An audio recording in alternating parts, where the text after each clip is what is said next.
Amy, what is our fourth main topic today? Our fourth main topic comes to us from Chase. Oh my Kamala. Ms. Marvel season finale was so amazing. I didn't think they could wrap the show up real well with a 50-minute episode, but to me, they did. This show just beat Moonknight as my favorite Marvel TV show, and it has me excited for the Marvels. What did y'all think? Thanks, and BOTF. All right, thanks for sending that in, Chase. Now listen, we have an open spoiler discussion of Ms. Marvel's finale coming later today. However, we cannot talk about Ms. Marvel today without talking about one moment that happens at the end of the episode. Yep. Now, this one moment that we are going to talk about in a moment has no impact on the narrative of what happens in the show and everything that happens in the finale. It's almost like a post-credit scene before the credits start to roll, right? Mm-hmm. So just so you're aware of that, we are going to talk about this one thing, okay? And so if you haven't seen the episode of Ms. Marvel yet, and let's face it, you've already heard what the news is. But if you haven't, and you don't want to know anything about this show, you're going to have to navigate away from the show for now and come back a little bit later. I'll be right back. Jonathan hasn't seen it yet, but he has heard about this news. Okay, first let's just talk about the episode itself. Last week I expressed real concern because the end of the last episode felt like a mid-season break. It felt like, okay, now the show really gets started. Mm-hmm. And realize this is why this half-hour, 6-episode format does not work at all. The Obi-Wan cut that is online right now proves that whole thing doesn't work. Like, that's why that editing 45 minutes of it and making it movie length was so much better. So I had a lot of concerns going into the finale that they could find a way to wrap up this show in a satisfying way. And while I will say this show still really could have used another 2 episodes, they did about as well as they could have wrapping the show up in 1 hour. They did a damn good job. This episode to me was great. It had Kamala really coming into her power without going too far with it, which I really appreciated. It leaned more into the real strength of this show, which is Kamala and her interaction with her family. Mm-hmm. Every moment that she's interacting with her family, whether it's her mother, her father, or her brother, is gold. They brought Bruno and Nakia back in. They have been fantastic. And while I really did like the episode when she's back in time in Pakistan and India during the partition, while I really did like that, I did a lot. It was really missing her family and Bruno and Nakia and stuff like that. To bring that back into this episode was great. They brought the Scott Pilgrimism back into this episode as well. It's a great way to put it. Yeah, I mean, so they brought that back into the episode. It was just, and there's a couple, we'll talk about them in the open spoiler discussions. There is one particular line by her brother Amir that just had me dying. And a couple of moments with her dad that had me laughing and almost wanting to cry at the same time. It was beautifully done. I still believe WandaVision is the crown holder and the standard bearer of what an MCU show can be. That's still the best show they've made. I feel very comfortable saying Ms. Marvel is the second best one. I haven't been totally thrilled with any of the other ones, but Ms. Marvel is the second best they've done. And again, would have been even much better. Maybe even could have challenged WandaVision had it been given another 1 or 2 episodes, for sure. So that's all great. So I thought it was well done, all that kind of stuff. I thought they wrapped it up nicely. Great post-credit scene, which we will talk about in the open spoiler discussion later. But now let's talk about the moment. At the end of the episode, after the main story's done, it's all kind of wrapped up. We see Bruno is getting ready to drive off and whatever. And so we got Nakia, Bruno, and Kamala all together. And, Bruno says to her, your brother asked me if he had powers too. And which I love. Which was great. You made me keep testing and makes sense, right? Says, so I took another look at your readings. And I'm thinking, and he said there was something different. And I'm like, look, I've been telling people they're not doing Inhumans. So I was like, oh my God, are they about to say she's Inhuman? And then he says, you have a dun-dun-dun mutation. At which point, in the background, in that cheesy 80s pop electric guitar, you hear, and I'm like, what? What? Did they just officially announce mutants and X-Men into the MCU? Did they just do it? This thing we've been waiting for 5 years, did they just do it? Because I'll tell you what, I would have put money on the fact that they wouldn't have done it in a Disney Plus show. I would have put real money that they would save that kind of big reveal, even though this was just a little tiny alluding to thing. I still would have put good money that they wouldn't do that in a Disney Plus show, that they would do it in a movie. But here we are at the end of Ms. Marvel, and fuck Eddie and his Metallica riff in Stranger Things. How dare You take it back. That's the real metal. Whoa. That's the real We're both metal walking right out. there. Hold on. I liked Eddie's Metallica That's the riff. I crossover did. we all deserve, though. Yes, that is the crossover we all deserve. It And just cuts and it's just that actor playing it for no reason. Just Joseph Quinn. yeah, the camera goes from Kamal's face to Bruno. He's actually got an electric guitar doing that. I'm telling you, I gasped. I literally gasped. It's like they did it. 5 years of waiting. When that word came out of his mouth, I was like, Campea is doing cartwheels right now. Going, I knew it. I called it. No. I didn't say they were going to make her a mutant. I just knew she. I just said she wouldn't be introduction inhuman. timeline is what I was like. Yes, the timeline completely on, and I didn't call it. Kevin Feige said it. I just believed Kevin Feige, and I just didn't think they were going to make her inhuman. But you think about this.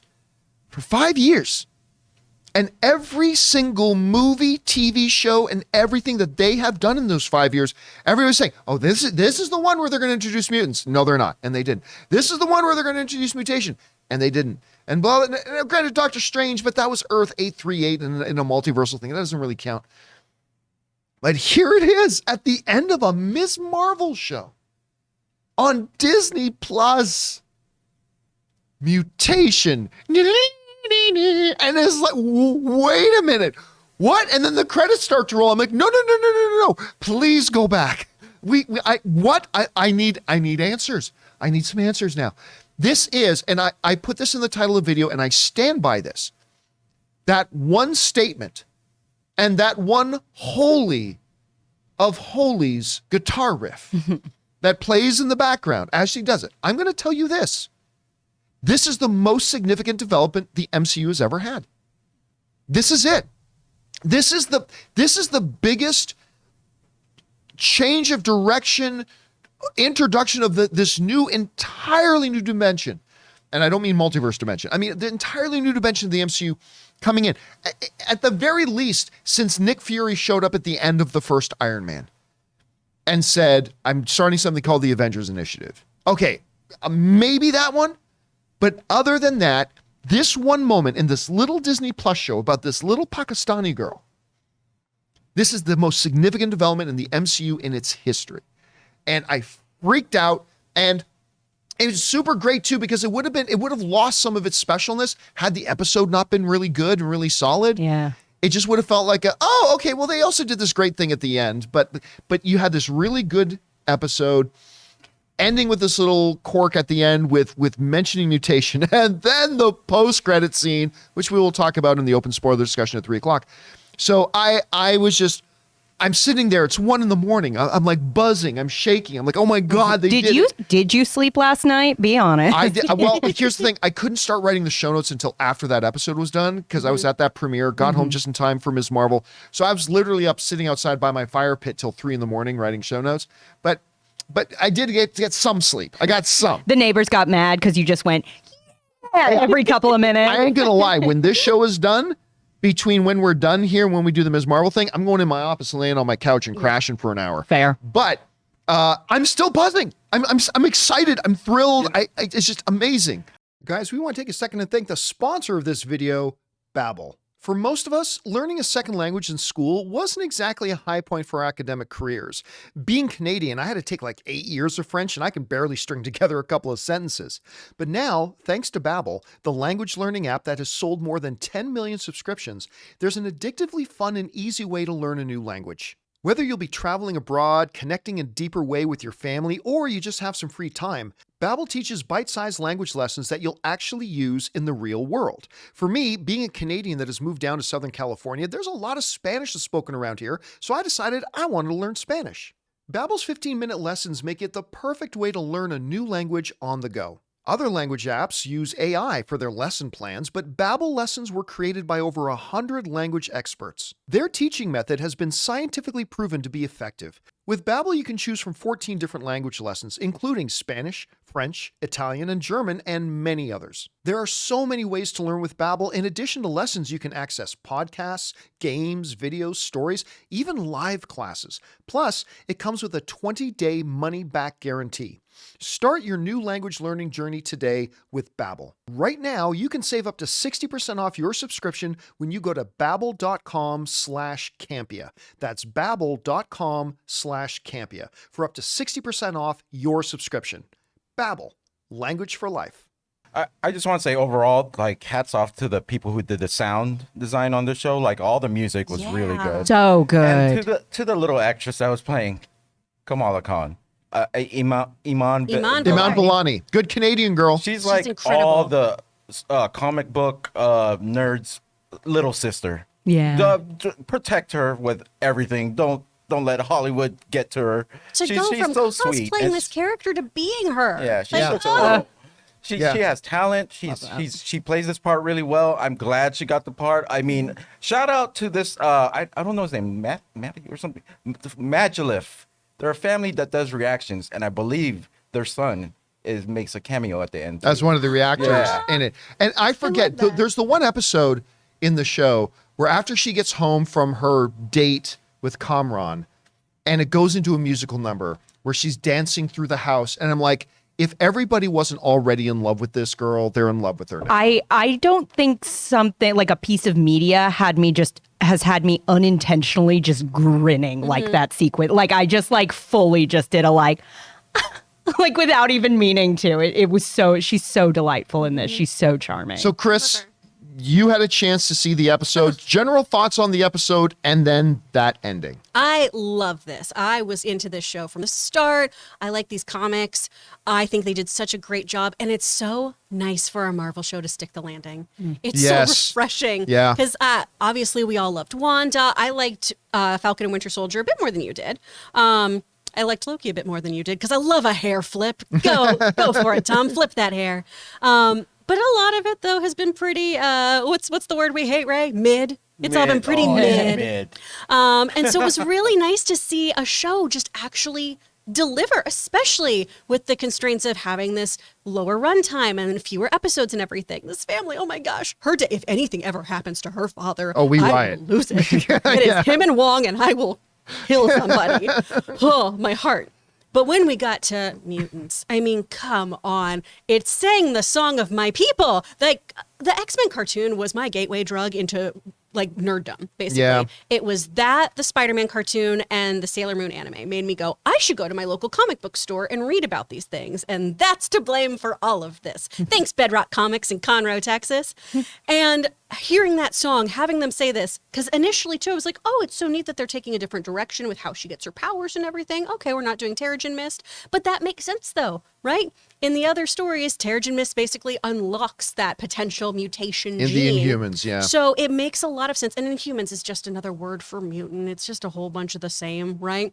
So it's such a great way to introduce mutants into this world. I'm so excited to see how they are treated, because we have seen a little bit of the hero worshipping and everything, right, that comes with superheroes. We had AvengerCon, but then we saw how people like Wanda Maximoff were treated, right? If you don't live up to a certain potential or act a certain way, you are ostracized. So I'm interested to see how this is going to play into that in the MCU as it is right now, because right now we love our heroes. So what happens when our neighbors then start to develop powers and mutations? And what happens if they aren't beautiful women like Carol Danvers? What if we have Marrow, right? What if we have these other kinds of people pop up and see how they're treated and dealt with by society? I'm so excited about what all of this means. It's almost an analogy for movie stars. Yeah. We love our movie stars. And then Ezra Until we Miller don't. happens. Until we don't. Until we don't. Yeah, anyway. Amy, what do you think about the episode in general and that ending? I loved this episode. I was so excited just to be back in Jersey with the family, with Yeah. the friends. I wanted to love the Pakistan stuff. And to me, maybe if the show had more time. Maybe Right. if we had had enough time in Jersey that it felt like a bit of a palate cleanser. But to me, all that stuff, and I get why, narratively you want to go there. And I think it worked, but it made me sad because it's just like, oh, I just wanted more time in Jersey with her family because, oh my God, that whole cast is so stellar and so fun and so well written. But overall, I loved this finale. I love that they kept it a little smaller. I think they did a wonderful job of just like her final, that it wasn't, we have to save the universe. I agree completely. That was so refreshing. And honestly, for that, I think WandaVision overall is a better show. I think I actually liked this ending more. Yeah. Because for me, WandaVision got a little too complex and broad. And I was like, I kind of could have just done her weird TV world for like the whole series and been happy. Yeah. So for me, the fact that this kept it just a bit smaller and a bit more like this is really her journey and about her relationship with her family and what this all means. Like, when she put the costume on, I was like, oh, I'm okay. I'm getting a little teary-eyed, and I was not expecting that. So I think they did such a brilliant job of keeping it her story and keeping it that appropriate size, but then suddenly dropping that at the end. The way they handled that now, okay, this is feeding into something bigger. And I'm hoping, honestly, with this news dropping, because I know as good as this series is, it's not maybe getting some of the love and some of the viewers that it deserves. So I'm hoping if suddenly people are going, oh, they're doing what with Ms. Marvel? I'm hoping it draws some more people in to check this show out because I think truly for what they had, it really stuck the landing. I really love that you brought up keeping it contained because it feels very Spider-Man-like. Yes. Right? Where it feels like our first Tom Holland Spider-Man movie where it's your neighborhood superhero and then they start dealing with bigger and bigger issues. I love that. I think it's wonderful. Even tying into the mosque and that community. And I thought sort of the little bit of, political and tying that into what that means. I thought they just did such a great job. Like when they come in and everybody just has their ID rated, they're like, we're used to this. And I thought Right, and Nokia saying like, oh, wait, I thought we were saving house worship. This is a mosque in America. Yeah. The cable company is watching us. And I think that's honestly when superhero stories are at their strongest, when it's about this community. It's about what does this mean for her to be a Pakistani Muslim girl, like going through this, as opposed to just, because it's different from Spider-Man. And I thought they kept that sort of specific and small in just the right way. All right, guys, listen, we're going to go into more details. Obviously, we'll go into full specific details about every stage about the finale and the episode, and we'll go over more about the ending of it, including the post-credit scene in our open spoiler discussion. We're looking forward to hearing from you guys. Don't forget to join me and Robert Meyer Burnett for that at 3 p.m. Los Angeles time later this afternoon. That's 6 p.m. on the East Coast for those of you who go by New York or Toronto time. So make sure you guys come back and join us for that. But for now, guys, question is for you. What did you think about the finale of Ms. Marvel, and in particular, the introduction of mutants into the Marvel Cinematic Universe? I'm going to be saying that all day. And guys, whatever you guys think, jump down to the comment section below and let us know your thoughts.